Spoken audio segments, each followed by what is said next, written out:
1993 ചതുരശ്ര കിലോമീറ്റർ പരിസ്ഥിതി ലോല മേഖലകളാണ് എന്നുള്ളതാണ് ഇന്നലെ കേന്ദ്രം പുറത്തിറക്കിയ 5ാമത് ഈ കരട് വിജ്ഞാപനത്തിലുള്ളത്. ഇതിലാണ് 13 ഗ്രാമങ്ങൾ, അത് വയനാട്ടിലാണ്. ഇതേപോലെ 13 ഗ്രാമങ്ങൾ നമ്മുടെ പാലക്കാടും ഉണ്ട്. കോഴിക്കോട് 9 എണ്ണാണുള്ളത്. കോഴിക്കോട് ഇത്തരത്തിലുള്ള 9 ഗ്രാമങ്ങളാണ് പരിസ്ഥിതി ലോല പ്രദേശത്ത്. ഏറ്റവും കൂടുതലുള്ളത് ഇടുക്കിയിലാണ് കേട്ടോ. ഇടുക്കിയിൽ ഏതാണ്ട് എനിക്ക് തോന്നുന്നു 55 56 ഈ ഗ്രാമങ്ങൾ ഇടുക്കിയിലുണ്ട്. അപ്പൊ ഇടുക്കിയിലാണ് ഏറ്റവും കൂടുതലുള്ളത്. അതിലേക്ക് നമുക്ക് വരാം. അപ്പോൾ ഇങ്ങനെ 131 ഗ്രാമങ്ങൾ പരിസ്ഥിതി ലോല മേഖലകളായിട്ടാണ് കേന്ദ്രം പ്രഖ്യാപിച്ചത്. അങ്ങനെ പ്രഖ്യാപിച്ചു കഴിഞ്ഞപ്പോൾ നമ്മൾ ഈ പോക്കറ്റ് കാർട്ടൂണിൽ പറയുന്നത് വയനാട്ടിലെ 13 വില്ലേജുകൾ ഉൾപ്പെടെ പരിസ്ഥിതി ലോല പ്രദേശങ്ങളാക്കി കേന്ദ്രത്തിന്റെ കരട് വിജ്ഞാപനം. അപ്പോൾ അതിലുള്ള കമന്റ് ആണ്, ആഗോളതാപനം, കനത്ത മഴ, മേഘവിസ്ഫോടനം ഇവയെ വില്ലന്മാരായി പ്രഖ്യാപിച്ചാൽ പോരെ. ഇത് നമ്മുടെ പിണറായി വിജയന്റെ മുതുകത്തിട്ടുള്ള ഒരു ഇടിയാണ്. പിണറായി വിജയൻ പറഞ്ഞുകൊണ്ടിരുന്നത് കഴിഞ്ഞ ദിവസം ഞാൻ ദേശാഭിമാനി പത്രത്തെ കോട്ട് ചെയ്തിട്ട് ചില കാര്യങ്ങളൊക്കെ പറഞ്ഞിരുന്നു. അതായത് ഇപ്പോഴും ഇന്ന് രാവിലെ മുതൽ ഇന്നലെ രാത്രി മുതൽ തന്നെ ഞാൻ നോക്കിയപ്പോ ഈ സോഷ്യൽ മീഡിയയിൽ മുഴുവനും സഖാക്കളുടെ വക ഇവരാണ് ഇപ്പൊ പുതിയ കണ്ടുപിടുത്തത്തിന്റെ ആൾക്കാർ. കേരളത്തിലെ ഏറ്റവും വലിയ ശാസ്ത്രജ്ഞന്മാർ എന്ന് പറയുന്നത് സഖാക്കന്മാരാണ്. കുട്ടി സഖാക്കന്മാർ മുതൽ മൂത്ത സഖാക്കന്മാർ വരെ ഈ നമ്മുടെ ഈ ദുരന്തത്തിനുള്ള കാരണം, ഈ വയനാട്ടിൽ സംഭവിച്ച ഈ ഉരുൾപൊട്ടലിനുള്ള കാരണം മഴയാണ്, മണ്ണാണ്, കാറ്റാണ്, കാലാവസ്ഥ വ്യതിയാനമാണ് എന്ന് പറഞ്ഞ് അതായത് 1000 തവണ കള്ളങ്ങൾ പറയുമ്പോൾ അത് അവസാനം സത്യമായിട്ട് നമുക്ക് തോന്നുന്ന ഒരു പ്രതീതി ജനിപ്പിക്കുകയാണ്. അപ്പോഴാണ് ഈ പോക്കറ്റ് കാർട്ടൂണിൽ പറയുന്നത് കേന്ദ്രത്തിന്റെ ഈ കരട് വിജ്ഞാപനം വയനാട് ജില്ലയിലെ 13 ഗ്രാമങ്ങൾ ലോലപ്രദേശങ്ങളാണ്, പരിസ്ഥിതി ലോലപ്രദേശങ്ങളാണ് എന്ന് ഈ കേന്ദ്രത്തിന്റെ കരട് വിജ്ഞാപനത്തിൽ പറയുമ്പോൾ നമ്മുടെ കാകദൃഷ്ടിയിലെ പോക്കറ്റ് കാർട്ടൂണിൽ പറയുന്നു ആഗോളതാപനം. അതൊന്നുമല്ല, എന്താണ് ആഗോളതാപനമാണ്, കനത്ത മഴയാണ്, മേഘവിസ്ഫോടനം ഇവയെ വില്ലന്മാരായി പ്രഖ്യാപിച്ച പോലെ എന്തിനാണ് കേന്ദ്രം ഇങ്ങനെ ഈ ഒരു കരട് വിജ്ഞാപനമൊക്കെ കൊണ്ടുവരുന്നത്? എന്തിനാണ് പശ്ചിമഘട്ടത്തെ ഇങ്ങനെ സംരക്ഷിക്കാൻ പറയുന്നത്? പശ്ചിമഘട്ടത്തെ ഞങ്ങൾ വീണ്ടും തുറന്ന് ഞങ്ങൾ എന്ന് പറയുന്ന ഭരണകൂടങ്ങൾ അല്ലെങ്കിൽ ഭരണകർത്താക്കൾ കേരളത്തെ സംബന്ധിച്ചിടത്തോളം ഇപ്പം ഭരിക്കുന്ന പിണറായി സർക്കാർ പശ്ചിമഘട്ടത്തെ തുറന്ന് അവിടെ ഖനികൾ ഉണ്ടാക്കി, അവിടെ ക്വാറികൾ ഉണ്ടാക്കി, അവിടെ നിന്ന് തുറന്ന് അവിടുത്തെ വൃക്ഷങ്ങൾ മുഴുവനും വെട്ടിമാറ്റി അവിടെ കാപ്പിത്തോട്ടങ്ങളാക്കി, തേയിലത്തോട്ടങ്ങളാക്കി, അവിടെ വൻ നിർമ്മാണങ്ങളൊക്കെ നടത്തി, അവിടെ മണ്ണെടുത്ത് എന്ന് പറഞ്ഞാൽ എങ്ങനെയൊക്കെ ഭൂമിയെ വസ്ത്രാക്ഷേപം ചെയ്യാമോ അതൊക്കെ ചെയ്ത് കഴിഞ്ഞിട്ട് അതൊക്കെ ഞങ്ങൾ ചെയ്യും. അപ്പോൾ ഈ പറഞ്ഞ എന്താ പറയാ, ഈ കസ്തൂരി രംഗനാണെങ്കിലും എന്ത് രംഗനാണെങ്കിലും തരക്കേടില്ല, ഈ പരിസ്ഥിതിയെ സംരക്ഷിക്കാൻ അല്ലെ പശ്ചിമഘട്ടത്തെ സംരക്ഷിക്കാനുള്ള ഈ വിജ്ഞാപനങ്ങളൊന്നും ഞങ്ങൾക്ക് നോക്കേണ്ട കാര്യമില്ല. കാരണം ഇതിന്റെ വില്ലന്മാരെന്ന് പറയുന്നത് എന്താണ്? ആഗോളതാപനം. ഇവിടുന്ന് പഠിപ്പിക്കുകയാണ്, നമ്മുടെ സഖാക്കന്മാര് പഠിപ്പിക്കുകയാണ്, കേന്ദ്രത്തിലെ ശാസ്ത്ര സാങ്കേതിക വകുപ്പിനെ പഠിപ്പിക്കുകയാണ്. ഈ പശ്ചിമഘട്ടത്തെ നിങ്ങൾ സംരക്ഷിക്കുന്നു വേണ്ട. പശ്ചിമഘട്ടത്തിൽ ഇഷ്ടം പോലെ നിങ്ങൾക്ക് എന്ത് വേണം ചെയ്യാം, കോറികൾ ഉണ്ടാക്കി പശ്ചിമഘട്ടത്തെ നിങ്ങൾക്ക് തവിട്ട് പൊട്ടിയേക്കാം, ഒരു പ്രശ്നമില്ല. എന്താ ആഗോളതാപനമാണ് പ്രശ്നം, മഴയാണ് പ്രശ്നം, അതിവൃഷ്ടിയാണ് പ്രശ്നം. എന്റെ ദൈവമേ, ഈ ഒരു ഇങ്ങനെ മനുഷ്യന്മാരെ മണ്ടന്മാരാക്കുന്ന ആനമണ്ടന്മാരുടെ ഇടയിൽ ജീവിക്കേണ്ടി വന്നല്ലോ എന്ന് ഞാൻ ചില കാര്യങ്ങൾ നമ്മൾ അറിയാതെ പറഞ്ഞു പോയാലേ അത് പിന്നെ പിൻവലിക്കാൻ പറ്റില്ല. അതുകൊണ്ടാണ് ചില കാര്യങ്ങൾക്കൊക്കെ പാതി വഴിക്ക് വെച്ചിട്ട് നമ്മൾ നിർത്തുന്നത്. എല്ലാവർക്കും നമസ്കാരം. ഇന്നത്തെ പത്രവിശേഷത്തിലേക്ക് നമുക്ക് മാതൃഭൂമി പത്രമാദ്യം നോക്കാം. ഇത് മാതൃഭൂമിയുടെ ഒന്നാം പേജ് പറയാൻ പറ്റില്ല, ഒരു ജാക്കറ്റ് പേജ് പോലെ. യഥാർത്ഥത്തിൽ ഉള്ളിലാണ് ഇതിന്റെ 3-ാം പേജ് എന്നുള്ള രീതിയിലാണ് 1-ാം പേജ് തയ്യാറാക്കിയത്. ഇവിടെ മുഴുവൻ പരസ്യങ്ങളാണ്, 3/4 പേജ് പരസ്യങ്ങൾ.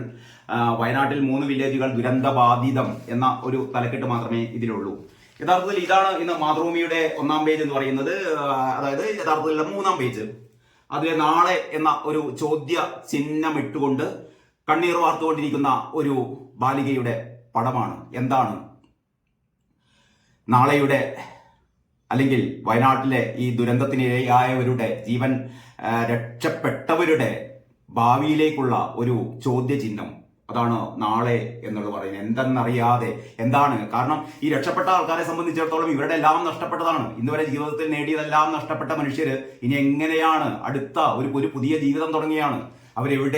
എവിടെയാണ് സ്ഥലം കണ്ടെത്തേണ്ടത്, എവിടെയാണ് വീട് കണ്ടെത്തേണ്ടത്, എവിടെയാണ് ഉപജീവന മാർഗം കണ്ടെത്തേണ്ടത് ഒന്നും അറിയാത്ത, നമുക്ക് വിവരിക്കാനാവാത്ത ഒരു അവസ്ഥയാണ് അവിടെയുള്ളത്. അപ്പൊ ആ രീതിയിലാണ് മാതൃഭൂമിയുടെ 1-ാം പേജ് രൂപകൽപ്പന ചെയ്തത്.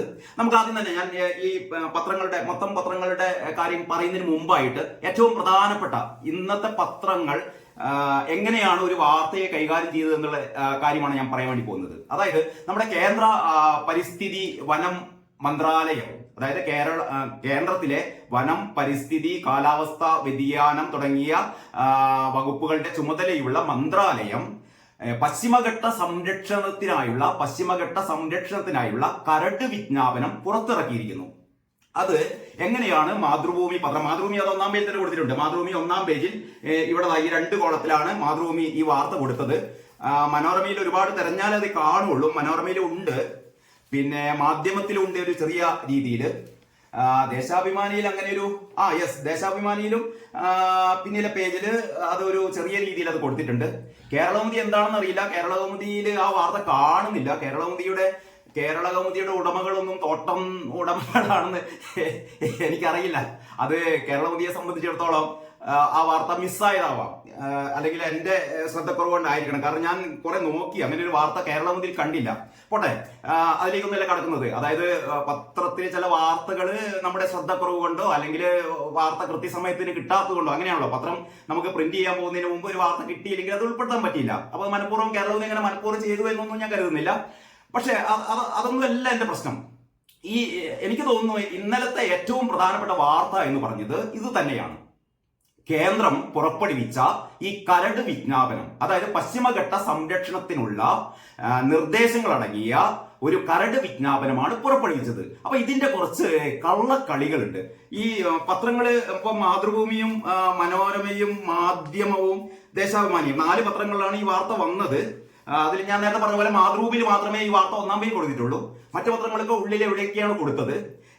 എല്ലാ വാർത്തയിലും എല്ലാ വിവരങ്ങളൊന്നുമില്ല.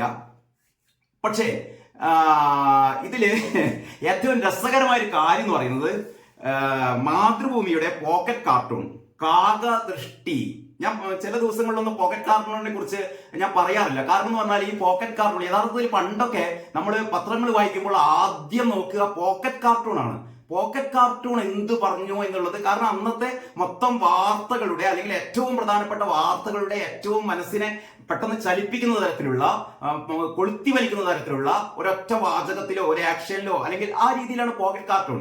നമുക്ക് അബു എബ്രഹാമിന്റെ ഒക്കെ പോക്കറ്റ് കാർട്ടൂണുകൾ, മരിയോ മിറാൻഡയുടെ പോക്കറ്റ് കാർട്ടൂണുകൾ, നമ്മുടെ ലക്ഷ്മണന്റെ പോക്കറ്റ് കാർട്ടൂണുകൾ, ഏറ്റവും യൂസ് ഇറ്റ് എന്ന് പറഞ്ഞിട്ട് ലക്ഷ്മണന്റെ കോമൺ മാൻ എപ്പോഴും പ്രത്യക്ഷപ്പെടുന്ന ലക്ഷ്മണന്റെ കാർട്ടൂണുകളുണ്ട്. അല്ലെങ്കിൽ ഇന്ത്യയിലെ ഈ പോക്കറ്റ് കാർട്ടൂൺ എന്ന് പറയുന്ന മേഖലയിലെ ഒരു രാജാവായിട്ട് ഉയർന്നു നിൽക്കുന്ന ആളാണ് ലക്ഷ്മണന്റെ ആ കോമൺ മാൻ ഇപ്പോഴും നമ്മുടെ മനസ്സിലുണ്ടാവും.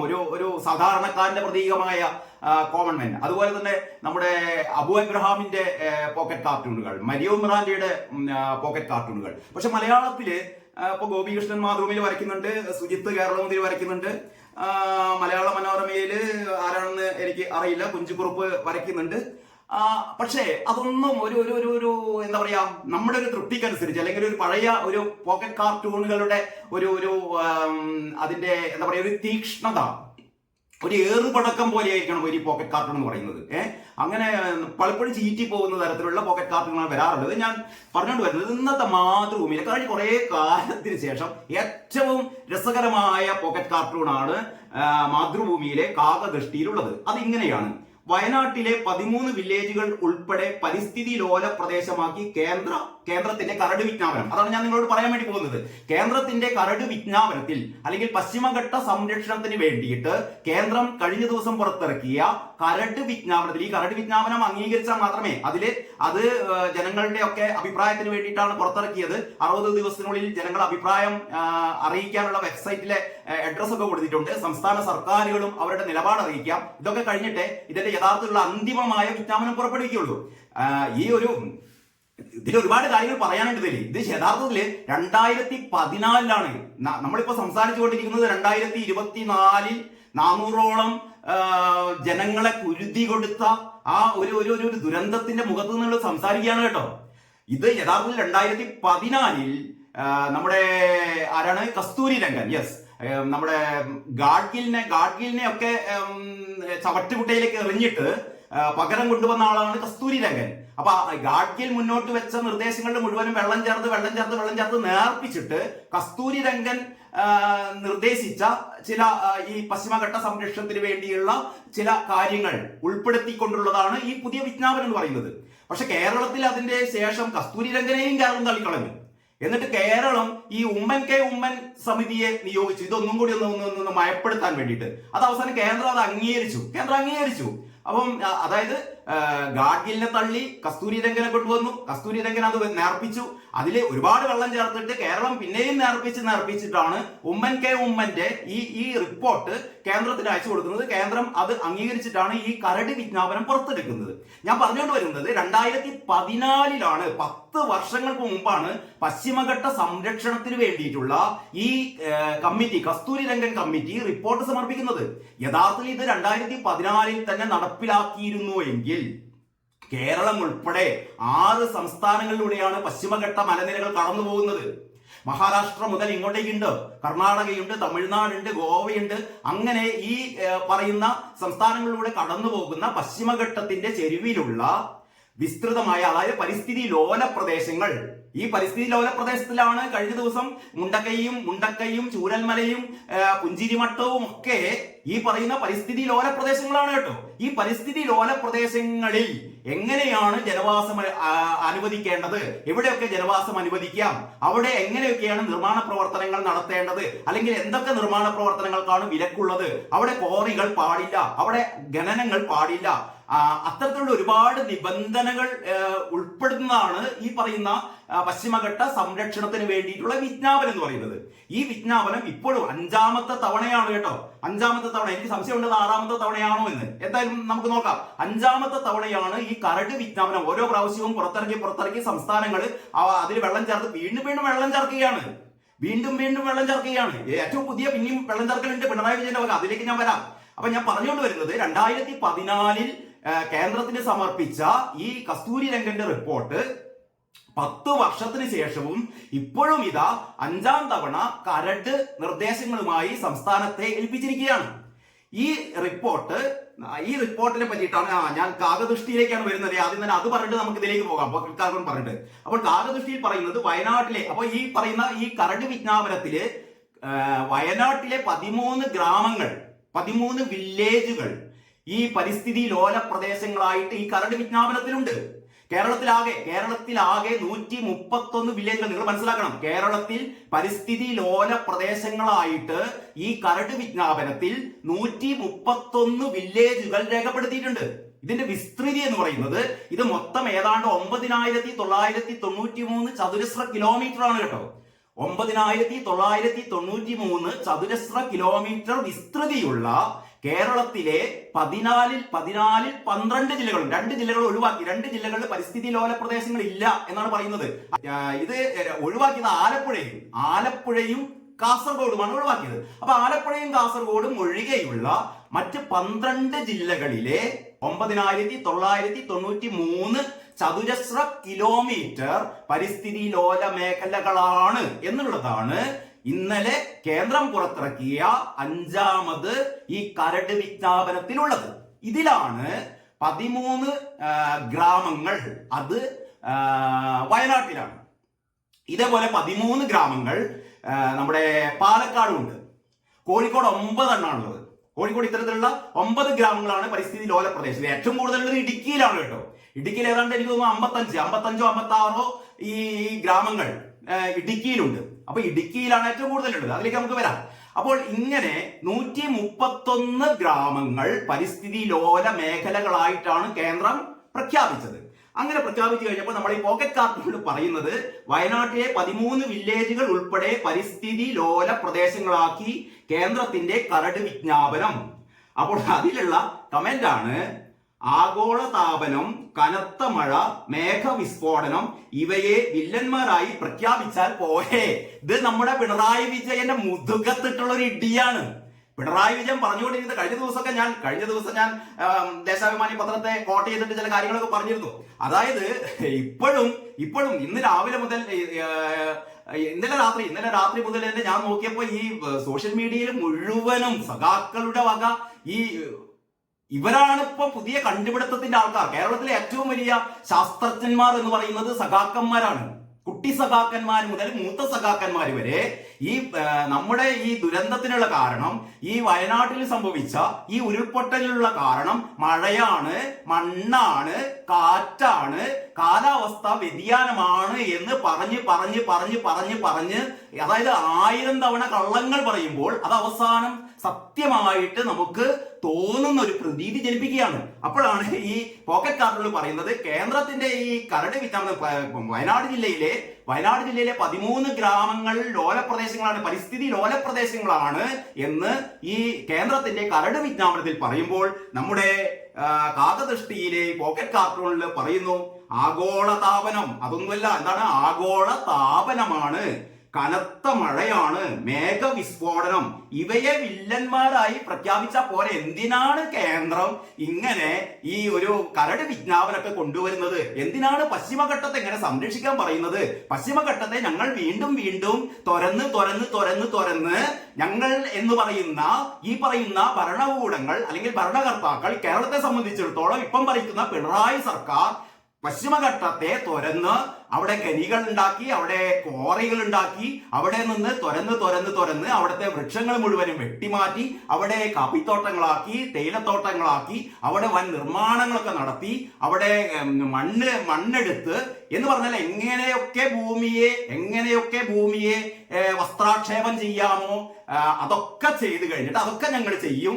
അപ്പോൾ ഈ പറഞ്ഞ എന്താ പറയാ, ഈ കസ്തൂരി രംഗനാണെങ്കിലും എന്ത് രംഗനാണെങ്കിലും തരക്കേടില്ല, ഈ പരിസ്ഥിതിയെ സംരക്ഷിക്കാൻ അല്ലെ പശ്ചിമഘട്ടത്തെ സംരക്ഷിക്കാനുള്ള ഈ വിജ്ഞാപനങ്ങളൊന്നും ഞങ്ങൾക്ക് നോക്കേണ്ട കാര്യമില്ല. കാരണം ഇതിന്റെ വില്ലന്മാരെന്ന് പറയുന്നത് എന്താണ്? ആഗോളതാപനം. ഇവിടുന്ന് പഠിപ്പിക്കുകയാണ്, നമ്മുടെ സഖാക്കന്മാര് പഠിപ്പിക്കുകയാണ്, കേന്ദ്രത്തിലെ ശാസ്ത്ര സാങ്കേതിക വകുപ്പിനെ പഠിപ്പിക്കുകയാണ്. ഈ പശ്ചിമഘട്ടത്തെ നിങ്ങൾ സംരക്ഷിക്കുന്നു വേണ്ട. പശ്ചിമഘട്ടത്തിൽ ഇഷ്ടം പോലെ നിങ്ങൾക്ക് എന്ത് വേണം ചെയ്യാം, കോറികൾ ഉണ്ടാക്കി പശ്ചിമഘട്ടത്തെ നിങ്ങൾക്ക് തവിട്ട് പൊട്ടിയേക്കാം, ഒരു പ്രശ്നമില്ല. എന്താ ആഗോളതാപനമാണ് പ്രശ്നം, മഴയാണ് പ്രശ്നം, അതിവൃഷ്ടിയാണ് പ്രശ്നം. എന്റെ ദൈവമേ, ഇങ്ങനെ മനുഷ്യന്മാരെ മണ്ടന്മാരാക്കുന്ന ആനമണ്ടന്മാരുടെ ഇടയിൽ ജീവിക്കേണ്ടി വന്നല്ലോ എന്ന് ഞാൻ ചില കാര്യങ്ങൾ നമ്മൾ അറിയാതെ പറഞ്ഞു പോയാലേ അത് പിന്നെ പിൻവലിക്കാൻ പറ്റില്ല. അതുകൊണ്ടാണ് ചില കാര്യങ്ങൾക്കൊക്കെ പാതി വഴിക്ക് വെച്ചിട്ട് നമ്മൾ നിർത്തുന്നത്. ഇന്ന് അതേപോലെ സുധാകരന്റെ ഒരു പ്രസ്താവനയുണ്ട്. ഈ നമ്മുടെ രമേശ് ചെന്നിത്തല പിണറായിന്റെ ദുരിതാശ്വാസ നിധിയിലേക്ക് 1 മാസത്തെ ശമ്പളം കൊടുത്തല്ലോ.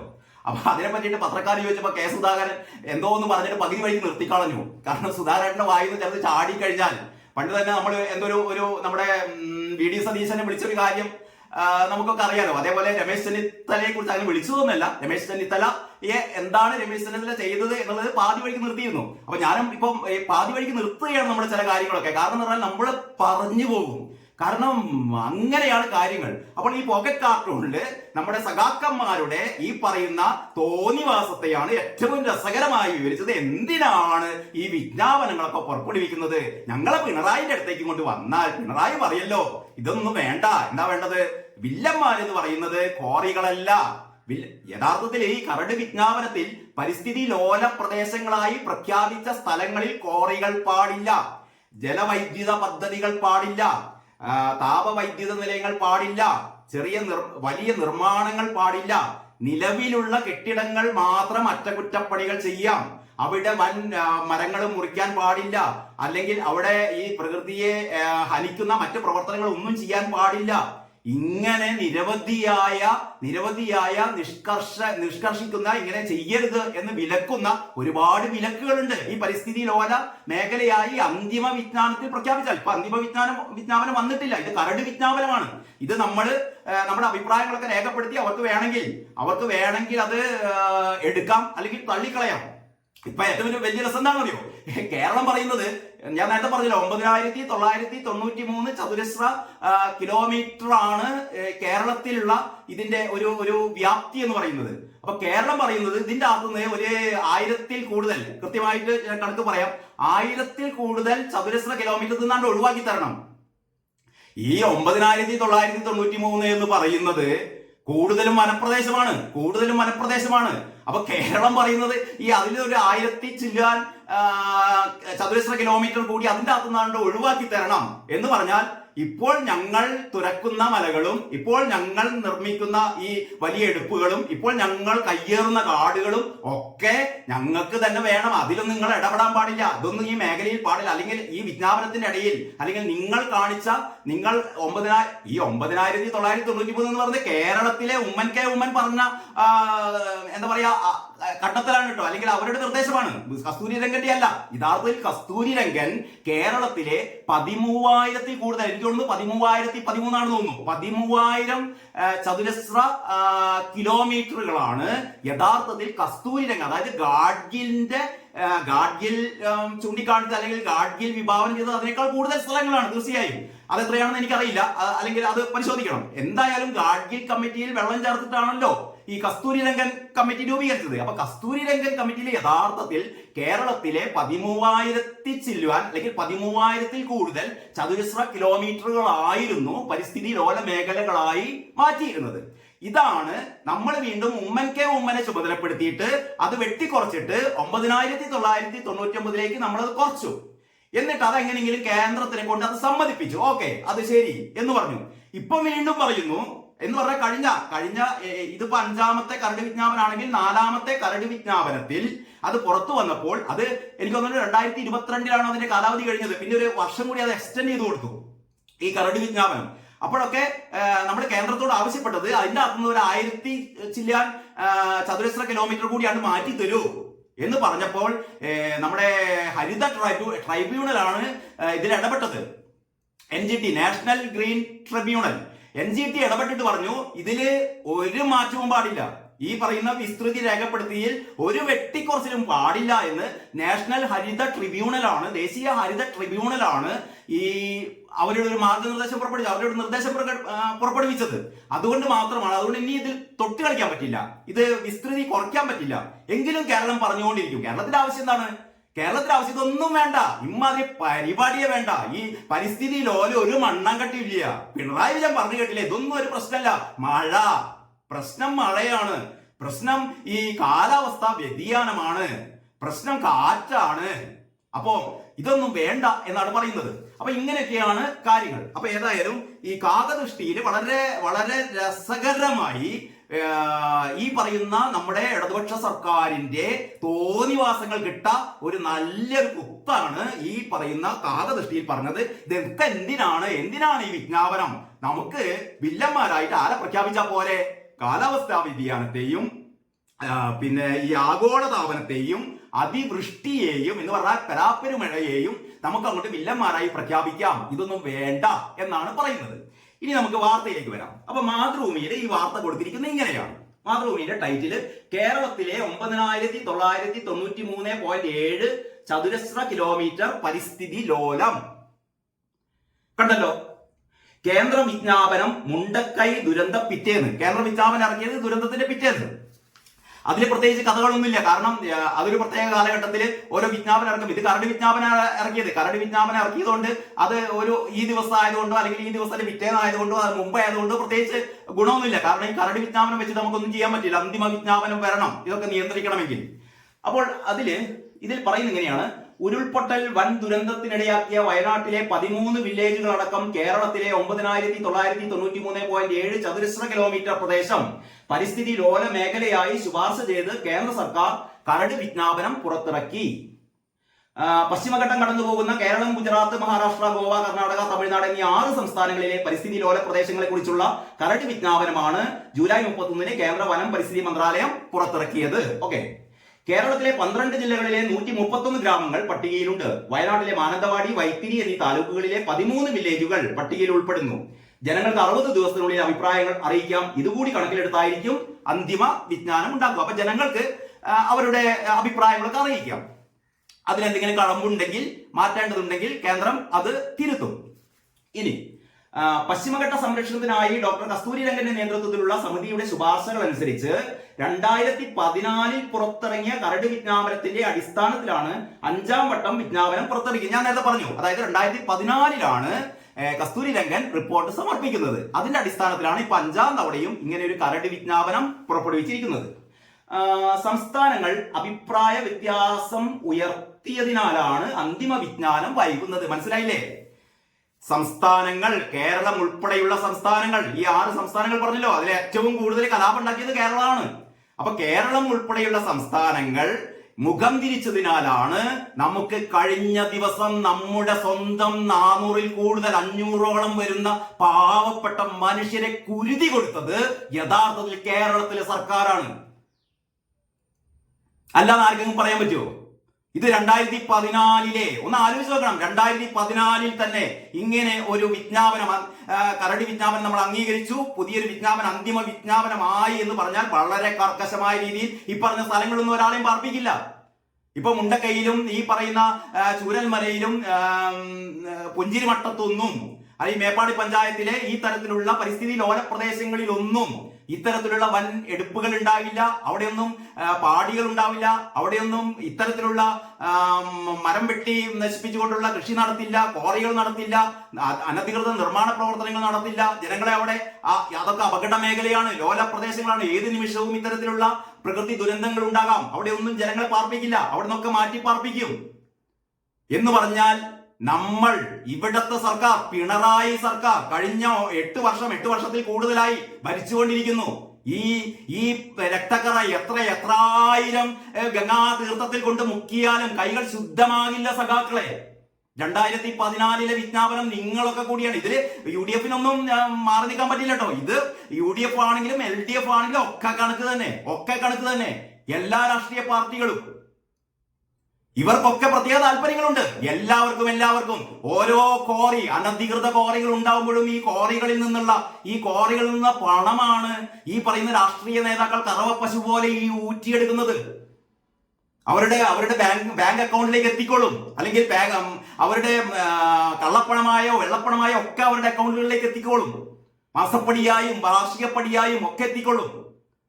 അപ്പൊ ഒരു രാഷ്ട്രീയ നേതാവും, ഇപ്പൊ എനിക്കൊക്കെ അറിയാം, കഴിഞ്ഞ ദിവസം ഞാൻ പ്രത്യേകിച്ച് സ്ഥലത്തിന്റെ പേരൊന്നും പറയുന്നില്ല, കോഴിക്കോട് ജില്ലയിലെ ഒരു സ്ഥലത്ത് പോയപ്പോ എന്റെ ഒരു സഖാവായ സുഹൃത്ത് തന്നെ, ഒരു നല്ല സഖാവ്, ഒരു പിണറായി വിരുദ്ധനായ ഒരു നല്ല സഖാവ് എന്നോട് പറഞ്ഞു, കണ്ടില്ലേ കോറികൾ, ഇവിടെയൊക്കെ പണം പിരിക്കാൻ വേണ്ടിയിട്ട് ഒരാൾ വരും. ആരാണെന്നറിയോ? അന്നത്തെ ഒരു മന്ത്രിയുടെ ഏറ്റവും അടുത്ത ഒരാൾ വരും അത്ര ഇവിടെ ഇത് പിരിപ്പിക്കാൻ, ഈ ക്വാറികളുടെ അടുത്തുനിന്നൊക്കെ മാസാമാസം കാശ് പിരിപ്പിക്കാൻ. കാരണം ഇവരൊന്നും സർക്കാരിലേക്ക് അടയ്ക്കേണ്ടതായ ഒരു നികുതി അടയ്ക്കില്ല. ഇവർക്ക് ഈ വെട്ടിയെടുക്കാവുന്ന പാറകളുടെ 10ഉം 100ഉം ഇരട്ടിയാണ് വെട്ടിക്കൊണ്ടുപോവുക. അപ്പോൾ എന്നിട്ട് ഇതൊക്കെ ഇതിന്റെ അടുത്ത് നിന്നുള്ള ഈ അഴിമതിപ്പണം വാങ്ങുന്നത് മുഴുവൻ രാഷ്ട്രീയക്കാരാണ്. താഴെ തട്ടിലുള്ള CPM-ന്റെ ഏറ്റവും ബ്രാഞ്ച് കമ്മിറ്റി മുതൽ, ലോക്കൽ കമ്മിറ്റി മുതൽ, ഏരിയ കമ്മിറ്റി മുതൽ, ജില്ലാ കമ്മിറ്റി മുതൽ ഇങ്ങോട്ടുള്ള ആൾക്കാർ മുഴുവൻ. ജോർജൻ തോമസിന്റെ കാര്യം നിങ്ങൾക്ക് അറിയാലോ. കോഴിക്കോടിന്റെ മുൻ MLA ആയ ജോർജൻ തോമസിനെ പാർട്ടിയിൽ നിന്ന് സസ്പെൻഡ് ചെയ്യാനുള്ള കാരണം എന്തായിരുന്നു? ക്വാറി മുതലാളിമാരാണ് ഈ പറയുന്ന MLAക്ക് വീടുണ്ടാക്കി കൊടുത്തത്.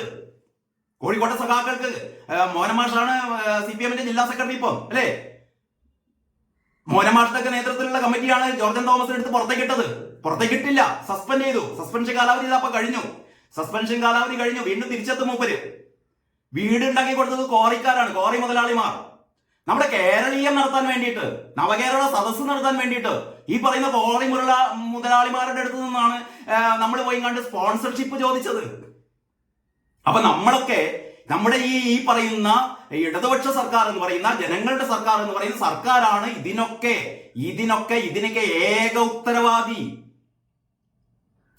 ഇത്രയും ജനങ്ങളെ, പാവപ്പെട്ട ജനങ്ങളെ, നമ്മൾ ഓരോ ദിവസവും എത്ര കണ്ണീർ കഥകളാണ് നമ്മൾ ഈ പത്രങ്ങളിലൂടെ നമ്മൾ അറിയുന്നത്, അല്ലെങ്കിൽ ദൃശ്യമാധ്യമങ്ങളിലൂടെ അറിയുന്നത്.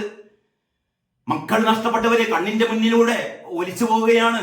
ഉടപ്പിറന്നവര്, അമ്മ, അച്ഛൻ, മക്കൾ. ഇത് പറയാൻ പറ്റുമോ? വിവരിക്കാൻ പറ്റില്ല. ഇതിനൊക്കെ ഉത്തരവാദികൾ ചിരിക്കുകയാണ്. എന്നിട്ട് അവരിപ്പോ കളക്ഷന്റെ തിരക്കിലാണ്. അതായത് എന്താ പറയാ, നമ്മുടെ ദുരിതാശ്വാസ പ്രവർത്തനങ്ങൾ എന്നല്ല, ഫണ്ട് കളക്ഷൻ, എല്ലാവരുടെയും കണ്ണതാണ് ഫണ്ട് കളക്ഷൻ. എനിക്ക് തോന്നുന്നു കഴിഞ്ഞ 3 ദിവസത്തെ പത്രങ്ങൾ ആരുടെങ്കിലും കൃത്യമായി കഴിഞ്ഞ 3 ദിവസത്തെ പത്രങ്ങൾ നോക്കിക്കഴിഞ്ഞാൽ ആ ഓരോ സന്നദ്ധ സംഘടനകളും ഓരോ വ്യക്തികളും ഞങ്ങൾ ഇത്ര വീടുണ്ടാക്കി കൊടുക്കാം, ഇത്ര കോടികൾ കൊടുക്കാം എന്ന് നമ്മൾ നോക്കിക്കഴിഞ്ഞാൽ ഇവിടെ ആവശ്യത്തിൽ കൂടുതൽ വീടുകള്, ആവശ്യത്തിൽ കൂടുതൽ സ്ഥലങ്ങള്, ആവശ്യത്തിൽ കൂടുതൽ ഫണ്ട് ഒക്കെ ഇപ്പോൾ തന്നെ നമ്മുടെ ആൾക്കാർ, നമ്മുടെ സാധാരണ ജനങ്ങൾ, നമ്മുടെ ഇവിടുത്തെ ബിസിനസ്സുകാര്, ഇവിടുത്തെ സെലിബ്രിറ്റികള്, ഇവരൊക്കെ ഇതാ മോഹൻലാൽ, ഇന്നാണ് മോഹൻലാൽ അവിടെ വന്നിട്ട് മോഹൻലാലിന്റെ അച്ഛന്റെയും അമ്മയുടെയും പേരിലുള്ള ഒരു സംഘടനയുണ്ട്, ഒരു ചാരിറ്റി സംഘടന. ആ ചാരിറ്റി സംഘടന 3 കോടി രൂപയാണ് ഇന്ന് കൊടുക്കാന്ന് പറഞ്ഞത്. നമ്മളെ ബോബി ചമ്മണ്ണൂർ 100 പേർക്ക് വീട് വെക്കാനുള്ള സ്ഥലം കൊടുക്കാന്ന് പറഞ്ഞിട്ടുണ്ട്. ഇങ്ങനെ എത്ര പേർ, DYFI ഉൾപ്പെടെ, സേവാഭാരതി ഉൾപ്പെടെ, അല്ലെങ്കിൽ ലീഗിന്റെ സംഘടന ഉൾപ്പെടെ, നമ്മുടെ കോൺഗ്രസ്സുകാർ, രാഹുൽ ഗാന്ധി പറഞ്ഞത് 100 വീടുകൾ കോൺഗ്രസ്സുകാർ ഉണ്ടാക്കി കൊടുക്കാന്ന് പറഞ്ഞിട്ടുണ്ട്. അങ്ങനെ ചെറുതും വലുതുമായ ഒരുപാട് സഹായ സഹകരണങ്ങൾ കിട്ടുന്നു. നമ്മുടെ കേരളത്തെ സംബന്ധിച്ചിടത്തോളം രക്ഷാപ്രവർത്തനം നടത്താനോ അല്ലെങ്കിൽ ഇത്തരത്തിൽ അകമഴിഞ്ഞ് സഹായിക്കാനോ ഒക്കെ ഉള്ള ഒരുപാട് ആളുകൾ മുന്നോട്ട് വരുന്നുണ്ട്. പക്ഷേ നമ്മുടെ സർക്കാർ, നമ്മുടേതെന്ന് നമ്മൾ പറയുന്ന, നമ്മൾ വോട്ട് ചെയ്ത് ജയിപ്പിച്ച, നമ്മളെ സേവിക്കേണ്ട സർക്കാരുകളാണ് ഈ 400 ചില്ലാൻ ആൾക്കാരെ. എണ്ണം ഇപ്പോഴും അറിയില്ല. ഏതാണ്ട് 400-നടുത്ത് മരണസംഖ്യ ഉറപ്പിച്ചു എന്നാണ് പറയുന്നത്. ഇനിയും കണ്ടു കിട്ടാനായിട്ട് 200ഓളം പേരെ, 500-ൽ കൂടാൻ പോവുകയാണ്. ഇതിന്റെ ഒക്കെ ഉത്തരവാദി ആരാണ് എന്ന് ഇത് കേൾക്കുന്ന നിങ്ങൾക്ക്, ഇതിപ്പോ ഞാൻ പറയുന്നത് നിങ്ങൾ വിശ്വസിക്കണമെന്നില്ല. ഈ പറയുന്ന കാര്യങ്ങളൊന്നും നിങ്ങൾ സ്വയം അനലൈസ് ചെയ്ത് നോക്കുക. എന്താണ്, എവിടെയാണ് പാകപ്പിഴവ്, ആരാണ് പ്രതി? മഴയല്ല പ്രതി, കാറ്റല്ല പ്രതി, കാലാവസ്ഥാ വ്യതിയാനമല്ല പ്രതി ആര് എന്നുള്ള ചോദ്യത്തിന് ഒരൊറ്റ ഉത്തരം മാത്രമേ ഉള്ളൂ. ഞാൻ പറയുന്നില്ല, നിങ്ങൾക്കറിയാം. പലരും പറയില്ല, പേടി കൊണ്ട് പറയില്ല. അല്ലെങ്കിൽ നിങ്ങൾക്ക് കിട്ടാനുള്ള ഒരുപാട് സാധ്യതകളെ ഉപയോഗപ്പെടുത്തിക്കൊണ്ട്, അല്ലെങ്കിൽ നാളെ കിട്ടാനിരിക്കുന്ന ഒരുപാട് സൗഭാഗ്യങ്ങളെ ഓർത്ത് നിങ്ങൾ മിണ്ടില്ല, അല്ലെങ്കിൽ പേടി കൊണ്ട് മിണ്ടില്ല. വീണ്ടും നമുക്ക് വാർത്തകളിലേക്ക് തിരിച്ചു വരാം. അപ്പൊ ഇതാണ് മാതൃഭൂമി കൊടുത്തിരിക്കുന്ന വാർത്ത. ഇനി അത് കഴിഞ്ഞിട്ട് മാതൃഭൂമിയുടെ തന്നെ മാതൃഭൂമിയുടെ ഉള്ളിലെ പേജിൽ, അതായത് 4ാമത്തെ പേജിൽ ഇത് കുറേം കൂടി വിശദമായി കൊടുത്തിട്ടുണ്ട്. കേരളത്തിലെ 131 ഗ്രാമങ്ങൾ പരിസ്ഥിതി ലോലം എവിടെയൊക്കെയാണ് എന്നുള്ളത് വളരെ കൃത്യമായി.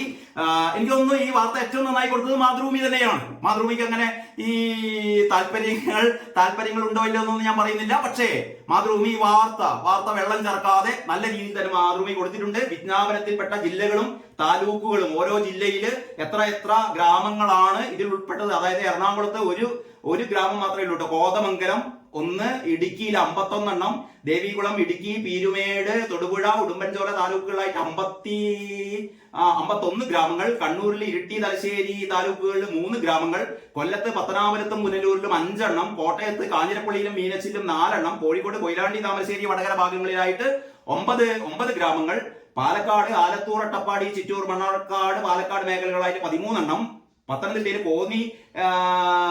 കോന്നിയില് റാന്നി അവിടെയും കൂടി 7 എണ്ണം, തിരുവനന്തപുരത്ത് കാട്ടാക്കടയും നെടുമങ്ങാടും കൂടി 7 എണ്ണം, തൃശ്ശൂരിൽ ചാലക്കുടി മാത്രമേ ഉള്ളൂ, അവിടെ 2 എണ്ണം, വയനാട്ടിൽ മാനന്തവാടി, സുൽത്താൻ ബത്തേരി, വൈത്തിരി മേഖലകളിൽ 13 എണ്ണം. ഇത്രയും ഗ്രാമങ്ങളാണ്, 131 ഗ്രാമങ്ങളാണ് ഈ പരിസ്ഥിതി ലോല മേഖലകളായി പ്രഖ്യാപിച്ചിട്ടുള്ളത്. അപ്പൊ കേരളത്തിലെ 131 ഗ്രാമങ്ങൾ പരിസ്ഥിതി ലോലം. അതിന്റെ നിയന്ത്രണങ്ങൾ എന്തൊക്കെയാണെന്ന് കൃത്യമായി മാതൃഭൂമി പറയുന്നുണ്ട്. ഖനനത്തിന് സമ്പൂർണ്ണ നിരോധനം, ഞാൻ നേരത്തെ ഇതൊക്കെ പറഞ്ഞു, എങ്കിലും വളരെ ഈ പത്രത്തിൽ കൊടുത്തിരിക്കുന്നത് ഖനനത്തിന് സമ്പൂർണ്ണ നിരോധനം, മണൽ ഖനനം ഉൾപ്പെടെയുള്ള എല്ലാ ഖനനങ്ങൾക്കും നിരോധനമുണ്ട് ഈ മേഖലയിൽ. ഇതിപ്പോ ചില ആൾക്കാർ പറയും ഇത് വന്നാൽ പിന്നെ എങ്ങനെയാണ് മണലെടുക്കുക, എങ്ങനെയാണ് പാറ കഷ്ണങ്ങൾ കിട്ടുക, എങ്ങനെയാണ് നമ്മൾ വീടുണ്ടാക്കുക, എങ്ങനെയാണ് കെട്ടിടങ്ങൾ ഉണ്ടാക്കുക എന്ന്. ഇത് കേരളത്തിലെ മുഴുവനുമല്ല, ഇത് ഈ പറയുന്ന പരിസ്ഥിതി ലോല പ്രദേശങ്ങളിലെ മാത്രം കാര്യമാണ് പറയുന്നത്.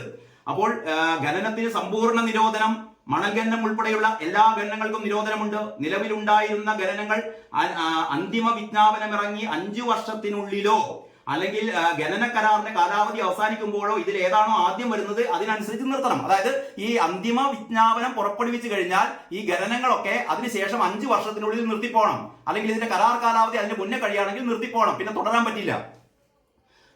എന്നാൽ താപവൈദ്യുത നിലയങ്ങൾ പാടില്ല. അടുത്ത നിബന്ധനയാണ്, താപവൈദ്യുത നിലയങ്ങൾ പാടില്ല.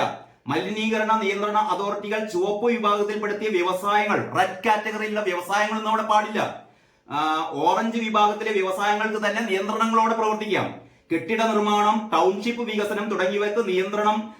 20,000 ചതുരശ്ര മീറ്ററോ അതിന് മുകളിലോ വിസ്തീർണമുള്ള കെട്ടിടങ്ങൾ, 50 ഹെക്ടറോ അതിന് മുകളിലോ അല്ലെങ്കിൽ 1,50,000 ചതുരശ്ര മീറ്ററോ വിസ്തീർണമുള്ള ടൗൺഷിപ്പുകൾ എന്നിവ നിർമ്മിക്കാനാകില്ല. വീടുകളുടെ അറ്റകുറ്റപ്പണി, വിപുലീകരിക്കൽ, നവീകരണം തുടങ്ങിയവർക്ക് തടസ്സമില്ല. വീടുകൾ അത് അറ്റകുറ്റപ്പണികളൊക്കെ വേണമെങ്കിൽ ചെയ്യാം. പരിസ്ഥിതി ആഘാത പഠനം അനുസരിച്ച് പുതിയ ജലവൈദ്യുത പദ്ധതികൾ അനുവദിക്കൂ. വസ്തു വിൽക്കുന്നതിൽ തടസ്സമില്ല. ഇതൊക്കെയാണ് അതിന്റെ നിബന്ധനകൾ. അപ്പൊ ഇങ്ങനെ മാതൃഭൂമി നല്ല രീതിയിൽ 1-ാം പേജിലും ബാക്കിയുള്ളത് ഉള്ളിലെ പേജിലുമായി കൊടുത്തിരിക്കുന്നു. മലയാള മനോരമ, നമ്മുടെ മലയാള മനോരമയിൽ ഇതിങ്ങനെ 1-ാം പേജിലൊന്നും ഇല്ല. മലയാള മനോരമയിലുള്ളത് ഏത് പേജിലാണെന്ന് വെച്ചാൽ 1, 2, 3, 4, 5, 6, 5, 6, 7, 8, 9, 10 അല്ല 9-ാമത്തെ പേജിൽ, മലയാള മനോരമയുടെ 9-ാമത്തെ പേജിൽ താഴെയാണ് ഈ വാർത്ത കൊടുത്തിരിക്കുന്നത്. കണ്ടില്ലേ? പശ്ചിമഘട്ട സംരക്ഷണം വിജ്ഞാപനം വീണ്ടും, വ്യവസ്ഥകളിൽ മാറ്റമില്ല. ഏതാണ്ട് കൃത്യമായ വിവരങ്ങളൊക്കെ അതിലുണ്ട്. ഉരുൾപൊട്ടൽ ദുരന്തം നേരിടുന്ന വെള്ളരിമല ഉൾപ്പെടെ വയനാട് ജില്ലയിലെ 13 ഗ്രാമങ്ങൾ ഉൾപ്പെടുന്ന പശ്ചിമഘട്ട സംരക്ഷണ വ്യവസ്ഥകളുടെ കരട് കേന്ദ്ര വനം പരിസ്ഥിതി മന്ത്രാലയം വീണ്ടും വിജ്ഞാപനം ചെയ്തു. 6-ാം തവണയാണ് വിജ്ഞാപനം ഇറക്കുന്നത്. മനോരമയും അല്ലെങ്കിൽ മറ്റു പത്രങ്ങളും അല്ലെങ്കിൽ ഞാൻ റെഫർ ചെയ്ത ഈ രേഖകളൊക്കെ അല്ലെങ്കിൽ ഓൺലൈനിൽ എനിക്ക് കിട്ടിയ ഒരു വിവരം അനുസരിച്ച് 5-ാമത്തെ പ്രാവശ്യമാണ്. മനോരമ പറയുന്ന ശരിയായിരിക്കാം, 6-ാമത്തെ പ്രാവശ്യമാണ് വിജ്ഞാപനം ഇറക്കുന്നത്. വ്യവസ്ഥകളിൽ മാറ്റം വരുത്താൻ പാടില്ലെന്നും പാരിസ്ഥിതിക മേഖലയുടെ, അതായത് ലോല പരിസ്ഥിതി മേഖലയുടെ വിസ്തൃതി കുറയ്ക്കരുതെന്നും ദേശീയ ഹരിത ട്രൈബ്യൂണൽ NGT നിർദ്ദേശിച്ചതിനാൽ മുൻ വിജ്ഞാപനം അതേപടി ആവർത്തിച്ചിരിക്കുകയാണ്. 2022 അവസാനിച്ച കാലാവധി അവസാനിച്ച അതേ വിജ്ഞാപനം തന്നെയാണ് വീണ്ടും പുതുക്കി പുറപ്പെടുവിച്ചിരിക്കുന്നത്. വ്യവസ്ഥകളിലൊന്നും മാറ്റമില്ല. കാരണം NGT പറഞ്ഞിരുന്നു, നാഷണൽ ഗ്രീൻ ട്രിബ്യൂണൽ പറഞ്ഞിരുന്നു, ഈ കേരളം പറഞ്ഞ പോലെ ഇതില് മാറ്റങ്ങളൊന്നും വരുത്താൻ പാടില്ല. ഇതോടെ ESA വിസ്തൃതി, ESA എന്ന് പറഞ്ഞാൽ ഈ പരിസ്ഥിതി ലോല പ്രദേശ വിസ്തൃതി കുറയ്ക്കണമെന്ന കേരളത്തിന്റെ ആവശ്യം ഇത്തവണയും നടപ്പിലായില്ല. സംസ്ഥാനത്തെ 12 ജില്ലകളായി 131 ഗ്രാമങ്ങളാണ് ESA പരിധിയിലുള്ളത്. തുടങ്ങിയ വാർത്ത നമ്മുടെ മനോരമയിലെ ഉള്ളിലെ പേജിലാണെങ്കിലും ചെറുതായിട്ടുണ്ട്. ഇനി മാധ്യമത്തിൽ ഈ വാർത്തയുള്ളത്, മാധ്യമത്തിൽ ഈ വാർത്ത എവിടെയാണപ്പോ? യെസ്, മാധ്യമത്തിന്റെ 8-ാം പുറത്താണ് ഈ വാർത്തയുള്ളത്. മുകളിൽ തന്നെയാണ്, പക്ഷെ ഒരു 3 കോളത്തിൽ ഒരു ബോക്സിൽ കൊടുത്തിരുന്നു. വയനാട്ടിലെ 13 വില്ലേജുകൾ പരിസ്ഥിതി ലോല മേഖലയാകും. കേന്ദ്രം 5-ാമത് കരട് വിജ്ഞാപനം പുറപ്പെടുവിച്ചു. കേരളത്തിൽ 9,993.7 ചതുരശ്ര കിലോമീറ്റർ എന്ന് പറയുന്ന നേരത്തെ പറഞ്ഞ ഈ കാര്യങ്ങൾക്ക് ഉൾപ്പെടുത്തിയിട്ട് അത്രമാത്രം വിവരങ്ങളൊന്നും ഇല്ലെങ്കിലും മാധ്യമം ഏറെക്കുറെ ആ കാര്യങ്ങൾ മാധ്യമത്തിന്റെ ഉള്ളിലെ പേജിൽ പറഞ്ഞിട്ടുണ്ട്. ഞാൻ നേരത്തെ പറഞ്ഞ പോലെ കേരള കൗമുദി ഞാൻ പലവട്ടം നോക്കി, പക്ഷേ കേരള കൗമുദിയിൽ ഇങ്ങനെ ഒരു വാർത്ത കണ്ടില്ല. കേരള കൗമുദിയുടെ പത്രാധിപന്മാര് എന്താ സംഭവിച്ചതെന്ന് നോക്കട്ടെ. ഇനിയാണ് നമ്മുടെ സ്വന്തം പത്രം ദേശാഭിമാനി. ദേശാഭിമാനിയില് ഈ വാർത്ത പിന്നിലെ പേജിലുണ്ട്. വയനാട്ടിലെ 13 ഗ്രാമം പരിസ്ഥിതി ദുർബല മേഖലയിൽ എന്ന വാർത്ത ദേശാഭിമാനി കൊടുത്തിട്ടുള്ളൂ. പക്ഷെ ഇത് കൊടുത്ത എഡിറ്റർക്ക് നോട്ടീസൊക്കെ ചിലപ്പോൾ വന്നേക്കും. കരട് വിജ്ഞാപനവുമായി കേന്ദ്ര സർക്കാർ വയനാട്ടിലെ 13 ഗ്രാമങ്ങളിലെ ഇതിൽ പറയുന്നുണ്ട്, ഈ മേഖലയിൽ ഖനനം, ക്വാറി, മണലെടുപ്പ് എന്നിവയ്ക്ക് പൂർണ്ണ നിരോധനം ഏർപ്പെടുത്തും ഈ പരിസ്ഥിതി ലോല മേഖലയായി കഴിഞ്ഞാൽ. പക്ഷെ ഇവർ വാർത്ത ധൈര്യമായിട്ട് കൊടുത്തത് എന്താണെന്ന് വെച്ചാൽ ഇതിലൊന്നും വലിയ കാര്യമൊന്നുമില്ല. ഇതൊക്കെ കേന്ദ്രം ഈ പറയുന്ന ഗാഡ്ഗിൽ, എന്തായാലും ഗാഡ്ഗിൽ വിവരമില്ലാത്ത ആള്, ഗാഡ്ഗിൽ മഹാപൊട്ടൻ, ഈ കസ്തൂരി രംഗൻ അതിനേക്കാളും വേറൊരു പൊട്ടൻ, ഈ കേന്ദ്രത്തിലിരിക്കുന്ന ശാസ്ത്ര സാങ്കേതിക വകുപ്പിലെ ആൾക്കാർ മുഴുവൻ പൊട്ടന്മാര്. ഞങ്ങൾ മാത്രമല്ല, ഇവിടുത്തെ ഏറ്റവും വലിയ ബുദ്ധിരാക്ഷസന്മാർ എന്ന് പറയുന്നത് പിണറായിയും ഗോവിന്ദമാഷും ബാക്കിയുള്ള ആൾക്കാർ മുഴുവനും കുട്ടി സഖാക്കന്മാർ വരെയുള്ള ആൾക്കാരൊക്കെയാണ് ബുദ്ധി. അതുകൊണ്ട് ഇവരുടെ ഒരു തോന്നിവാസം അതിങ്ങനെ ബാക്ക് പേജിൽ നമ്മൾ കൊടുത്തിട്ടുണ്ട്. ഇതിലൊന്നും വലിയ കാര്യമൊന്നുമില്ല. ഞാനിത് അവസാനിപ്പിക്കുകയാണ്. നമ്മുടെ മാതൃഭൂമിയിലെ കാകദൃഷ്ടിയിൽ പറഞ്ഞ പോലെ തന്നെ വില്ലന്മാർ ആരാണ്? വില്ലന്മാർ കാറ്റാണ്, മഴയാണ്, കാലാവസ്ഥാ വ്യതിയാനമാണ്. ഇതൊന്നുമല്ല വില്ലന്മാർ എന്ന് നമ്മുടെ കേരള സർക്കാർ പ്രഖ്യാപിച്ചിരിക്കുന്നു, പിണറായി വിജയൻ പ്രഖ്യാപിച്ചിരിക്കുന്നു. അപ്പോൾ നമുക്ക് എല്ലാവർക്കും വളരെ ആഹ്ലാദപൂർവ്വം പിണറായി വിജയനെ നമുക്ക് ഇൻക്ലാബ് സിന്ദാബാദ് വിളിക്കാം, തൊണ്ട പൊട്ടും വരെ വിളിക്കാം. ഈ മരണമടഞ്ഞ അല്ലെങ്കിൽ ജീവിതം പാതി വഴിക്ക് ഒലിച്ചുപോയ 400 പേരുടെ അല്ലെങ്കിൽ 400-ൽ കൂടുതൽ 500-ഓളം പേരുടെ ആത്മശാന്തിക്കായി നമുക്ക് പ്രാർത്ഥിക്കാം. അതൊന്നുമല്ല ഭീതിപ്പെടുത്തുന്നത്, ഇതൊന്നും ഒരു അവസാനമല്ല. ഇനിയും ഇത്തരം ദുരന്തങ്ങൾ ഉണ്ടായേക്കാം.